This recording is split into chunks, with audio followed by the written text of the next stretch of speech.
So as you reflect on your own personal and professional growth, share one piece of personal advice and one piece of professional advice that you received that helped lay a foundation for your success. Why don't we start on the other end this time, Denise? All right, mine has been to trust yourself.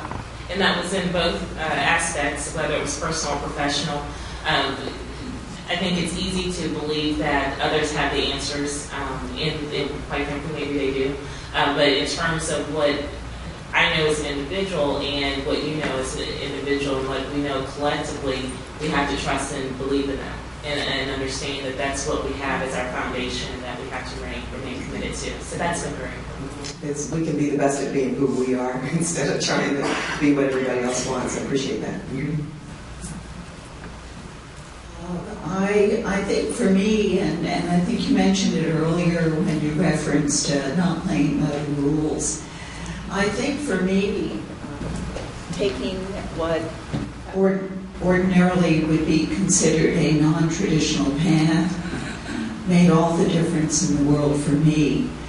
As a woman in the field of higher education, particularly in the 70s and the 80s, it was challenging, and I made the decision to step away from the university for about 7 years when I worked primarily in the Department of Defense and did arms control negotiation. And then I re-entered higher education, and because of the experience that I'd had in government, which was a different path, I actually was able to come back into higher education in a leadership position that I think ultimately would have taken me much longer to attain. It was risky because I gave up a tenured faculty position at a university for a political appointment in the Carter administration, but being willing to take that risk and move through a non-traditional path, I think, was extremely important. Well, I think I have some words of wisdom on both of those questions. The first is, I had a young Asian man who worked for me when I was in corporate, and he was an underwriter, so he's all about numbers, but the art of numbers, not the science of numbers. And but he was, without a doubt, one of the kindest people that I've ever worked with in my life. And I'll always remember what he said to me one day, and I pull this out often, when I asked him how in the world he managed to be just supremely kind in everything that he did every day, even when he was giving bad news. And he said to me, my parents always told me to live as I wanted my eulogy read. And I think about that so many, I can't say every day of my life, but I think about it frequently. And if we could all live like that, how different this world would be. And he's still living that. And actually, Ron Pittman would know him, but that was Tony Liu.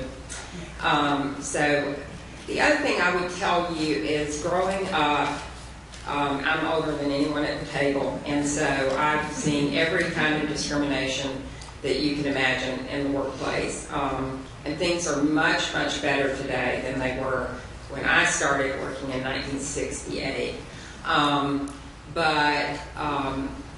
But we still have a ways to go, there's no doubt about that. And I was the first woman all the way down the path. I could tell you big stories about that. But I grew up primarily in the corporate world, and everything was about credit. And it was very important for you to get credit for what you did. But what I've learned over the years is it's far more important for you to give credit for what other people do, even the smallest thing, and not worry so much about the credit for yourself. I think that carries you so much further in life, not just in your workplace, but in life overall, if you can make sure that you notice what people do and provide credit to individuals, even for the smallest things. two things. Being right is not everything. Sometimes we go down fighting because we're right and we lose. So sometimes we've got to let go of being right. So that's the first piece of advice, and I hold on to that all the time, even in my personal life when I'm talking to my husband.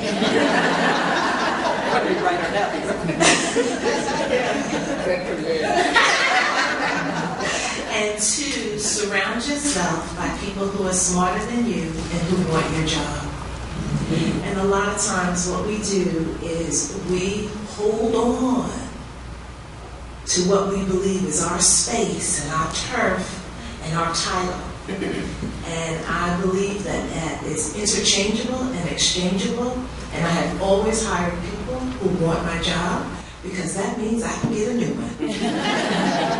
And I think it's very important to see people succeed.